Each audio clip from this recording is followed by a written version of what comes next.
Please take note that I am not a financial advisor. I have no clue what's going to happen in the future. I have a bias towards the XX network because they sponsor this show. Man can acquire accomplishments or he can become an animal, whichever he wants. God makes the animals, man makes himself. Large institutions are openly talking about digital assets. When I first entered crypto, this was unheard of, and today it's the norm. Yes, what I say is Bitcoin is the greatest distraction from what I think is the greatest disruption to financial services, which is blockchain and the technology and what it's going to do. And it is amazing to me how many conversations end up down. You start in this digital assets and you end up right into a debate about Bitcoin. That's a debate like art. You either love it or you hate it. But blockchain, essentially the technology takes out the frictional cost of transactions. So if you can reduce the frictional cost of transactions, then you can have a lot more interesting creativity that comes. And I think it's important from equity markets because I actually think there's sort of a new dynamic that's being created here. First thing is, I think actually back offices will become much more efficient, will be just cheaper to do what we do today. So that's a given. But then the more interesting thing is the kind of assets that get unlocked in this space. And we were talking, and I said, Web 2.0 brought things like Uber and Airbnb where you could monetize big assets that you had. And the technology of the internet allowed you to monetize that. Blockchain is going to allow you to monetize other assets that are even smaller. So there's a company, Helium, that is a 2-year waiting list where you basically use their hardware router and they pay you in coins and whatever, I don't know if they're Ethereum or whatever their coins are, to use your excess capacity in your router, right? So suddenly you've turned that into a revenue stream for you. Recently, the president of Franklin Templeton, which currently has $13 trillion worth of assets under management, speaks about digital assets. There's a common theme with these big institutions. It's not Bitcoin, but the underlying tech of blockchain. Bitcoin is the greatest distraction from what I think is the greatest disruption to financial services, which is blockchain and the technology and what it's going to do. Jenny Johnson gives a description of open public protocols that offer use cases that either remove middlemen or allow value to be frictionless. The use cases described are what altcoins provide. Jenny Johnson elaborates and even specifically names Helium. That's a crypto project. The buzz used to be about private permission systems like R3's Corda. Now it's about altcoins. There's a company called Tether TV where they want to be the fastest streaming service. And when you're watching, you're allowing them to cache on your device. And so if Peter wants to watch it, it just has to jump from my device to his device. They pay me in an Ethereum coin. And so I'm now a client. I'm kind of like an equity owner because as the network gets bigger, I'm getting paid to do that. And I'm actually part of their IT infrastructure department. They can go hire, buy less AWS because their clients are all part of their cloud servicing. So the technology is simply creating that. There are a lot of protocols that are making advanced computation distributed. Each participant of a network is rewarded in tokens. For example, the render token is set up for decentralized rendering. Normally, you'd have a render farm with thousands of CPUs, and it's very costly for artists to use. Instead, the render protocol taps into people's PCs and allows them to render the image or part of the image and pays them with render tokens. Or Filecoin, where you're allowed to use other people's hard drives and you pay for it with File. These types of protocols are significantly bringing down the cost and maximizing efficiency. The render protocol is able to render images quicker than the large render farms. Well, I definitely think those who are validating, like a title company, right? Because you can have the title embedded in the smart contract. I do think there are actually going to be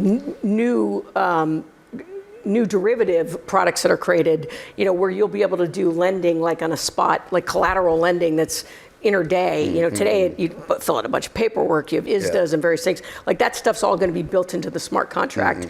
And so I actually think you're going to increase the types of investments you can make. Lending today, there are companies that lend on blockchain where you still have to go market to the individual, but you probably, from a KYC standpoint, you'll be able to validate better. And once you're actually... Franklin Templeton decided to use the Stellar network to record ownership of their fund shares. Clients will be able to buy and redeem shares of the fund through a special app. This fund is 99.5% government securities, cash, and repo agreements. There's a company that is trying to, you create your own identity. So ideally, if I have a coin and a token and I'm validated through KYC and it has a bunch of my own personal information, one is when I go open an account, I just have to show you the token and you know that this token is legit, it's me, done, the KYC is done. But also where I could start to sell my preferences. So instead of Google capturing that, there'll be people who will come to me and say, okay, you're a female CEO, what do you like here? And I can choose to sell some of my preferences and my information on there. So it'll bring it back to us individually. That's very interesting. Cryptocurrency is known for its open, transparent operations. However, in order to meet the use case Jenny describes, a layer of privacy must be added. Let's talk about the difference between what we're doing and a privacy coin. So a privacy coin is, something that hides the content of the transaction, right? So you may see that a transaction happened, but you won't know between which addresses, and you won't necessarily know the amount involved. And there's going to be variation in that space. We don't do that at all.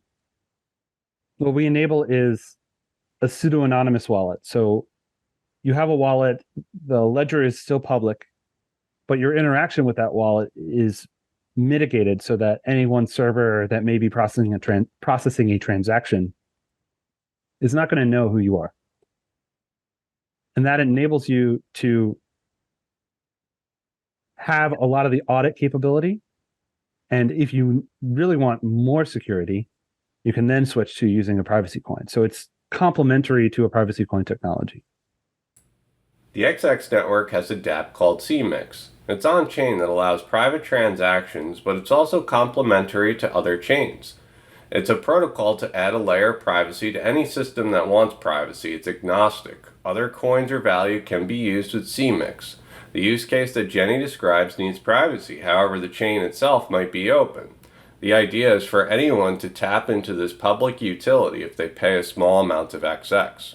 Appreciate the question and ending on a positive note, because what we've found is there has been an enormous amount of positive things that have happened during 2022 specifically. And I'll give you one. There was a period 18 months ago where with our on-demand liquidity product, which uses digital asset as the bridge currency to pay out in these markets, you can only do that in 3 markets. Today, we can do that in 40. And that's over this same period where there's a lot of bad noise in the market. And so we've just got to stay at this. And so what do we want in 2023? We'd love the continuation of regulatory clarity in markets where we don't have it. We have that, and we work towards that. We can move quickly. And for me, this feels, Jorn mentioned 2008. I go back to kind of a 2001, 2002 situation, Internet 1, where, yes, there was a lot of carnage, and a lot of companies didn't make it, but there was an incredible amount of building going on underneath, and the emergence out of that was accelerating and exciting. There's an incredible amount of building that is taking place in the crypto world. It draws many parallels to the dot-com bubble. However, this is happening at the speed of the internet. Brooks states that they went from 3 to 40 corridors with ODL. As regulators define clear laws, the momentum is likely to continue. There's a lot of noise in the crypto markets, but it's easier to view it as a trend. We're on a trend of mass adoption, step by step, piece by piece. It's happening and involves a lot of hard work. Hi. This is a demo of the new CustodiX digital key vault product, which provides maximum protection for cryptographic keys. Data is our signature, which we'll need to send to the blockchain. So we'll input that back into the script that we're still running that's creating our Ripple transaction. And that script will post our transaction to the blockchain and give us back a TXID. And that TXID can be verified on the XRP test ledger. Okay, so that's our demo showing one possible use of the Key Vaults product. CustodiX is a technology provider, and they offer cold storage, which is insured and protected for digital assets. Now, CustodiX offers their services to banks, governments, custodians, and financial institutions.